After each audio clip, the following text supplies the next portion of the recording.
Conversation Hat Podcast.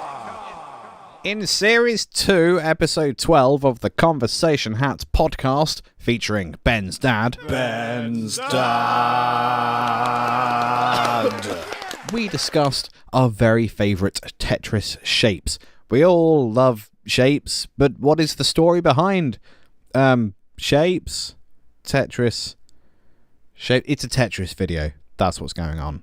Fact number 1. Although the game was created in 1984, the creator, Alexei Pajitnov, didn't receive any money from the game until the mid-90s due to the political situation in Russia.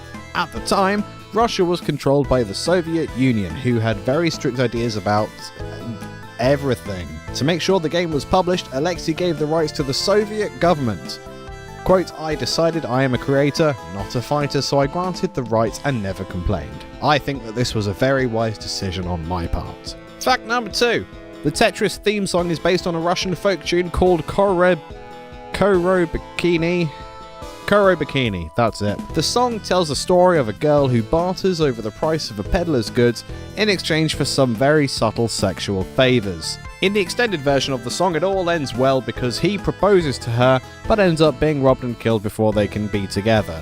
For a Russian folk song, that's pretty cheery. Fact number 3. Tetris is available on 65 different platforms, making it the most ported game in history according to the Guinness World Records. Fact number 4. Tetris has had a psychological effect named after its repetition and pattern-based gameplay. When somebody spends an awful lot of time doing a pattern-based activity, they end up daydreaming and night dreaming, regular dreaming about it. This is called the Tetris Effect, otherwise known as your dull day job haunting your dreams, so even in your sleep you can never escape the never-ending tedium. I guess that can't really blame Tetris for that. Fact number 5. Alexei Pajitnov released sequels to Tetris in 1990. Faces Tris 3 involved rotating facial features to create a face, and the amazing Hatris, which was hat-themed. Hatris, as you can well imagine, has never really received the respect it deserves. If you enjoyed this enough to be still watching at this point, then I highly recommend checking out the Conversation Hat Podcast, where we discuss anything and everything under the sun. You can find the Conversation Hat Podcast on your podcasting app of choice, including iTunes, Stitcher, Podbean, SoundCloud, and more. I've been Liam, and I will see you on the podcast. Toodaloo!